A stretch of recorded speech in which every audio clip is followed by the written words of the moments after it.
Okay, hello again. So for our second drawing of a line of best fit, I've just created the same graph again using the same numbers, slightly messier because I made a mess of that axis first of all, and then I had to do a little bit of fixing up. But besides that, it's the same graph as above.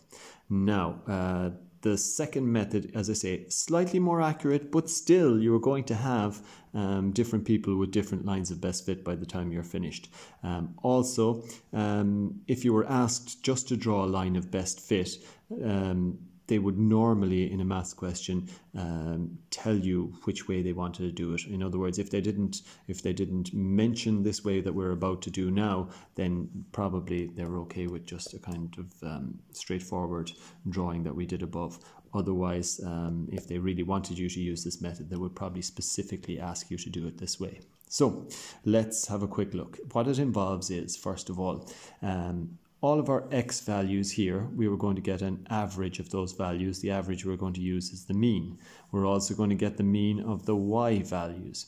We're going to take then, plot a point using the mean of the x values and the mean of the y values. So we're going to take that as 1 point. We're going to plot it somewhere here. And then we're going to draw a line of best fit that goes through that average point, if you like. And again, when we're doing that, we'll put our ruler down, make sure that our line goes through that point we discussed, and you try again to get as many of the dots on either side of the line as you can.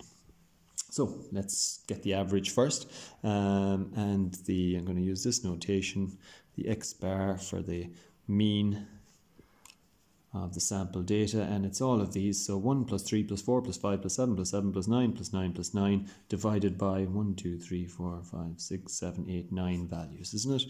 So this is 1 plus 3 plus 4 plus 5 plus 7, plus 7 plus 9 plus 9 plus 9 divided by, we have 9 values, is equal to, let's see, 46, 45, 54. Oh, this is going to work out nicely.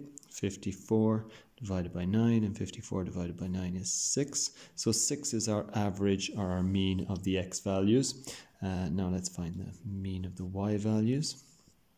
And it's going to be 1 plus 4 plus 3 plus 5 plus 8 plus 6 plus 11 plus 9 plus 10, and we're again dividing by 9 because we have 9 of them, and it's 1, 8, 13, 21, 27, 38, 48, 57. 57 over 9, not quite as good, so it's going to be 6 and 3 left over, which is a third, 6 and a third. So 6, 6 and a third. So what we do is we treat that as 1 point. So the point x bar, y bar, if you like, and it's going to be 6, 6 and a third, and we're going to plot that point first. Okay, so it'll give us an extra point on our graph, and it's going to be, I should use, well look, I'll try and do it freehand by right. If I had 2 hands and I wasn't using the camera, I would really use a ruler for this. So that's 6, 6 there, so 6 and a third. I'm going to go up a little bit here. Okay, so that's my dot drawn, that's my x bar, y bar. I'm just going to label that there so we know it's not part of the data. Okay, that's this dot here. And now I'm going to get my ruler again and see if I can draw my line of best fit. So this time I'm required though to go through this dot that I've just drawn. So my starting point is to put the ruler down, but to put the ruler down in some way where I could draw a line through that, that dot there. And then all I'm doing really is, since I have to use that dot, I'm just treating the ruler, if you like something that spins around on a central axle like this, and I keep turning it and turning it until I get the same amount of dots on either side of the line I'm about to draw. So just putting it down there, if we have a look, going through that dot, I've got 1, 2, 3, 4 dots there, which means I must have 5 on the other side. So that's not a bad start by just putting the ruler down. But what would I ideally like to do here?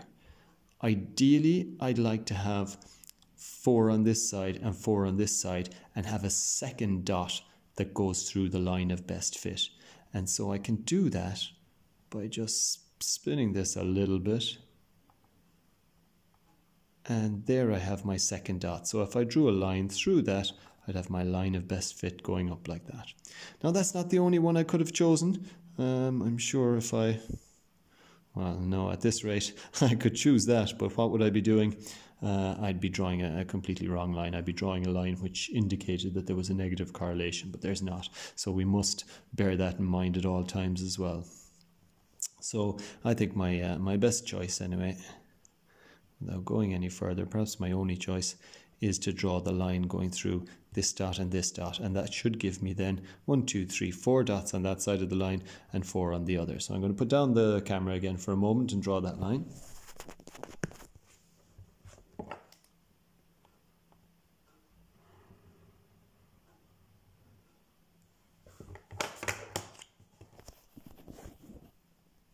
Okay, so we've drawn the line there, and you can see that we've got 1, 2, 3, 4 dots on this side of the line, 1, 2, 3, 4 dots on that side of the line.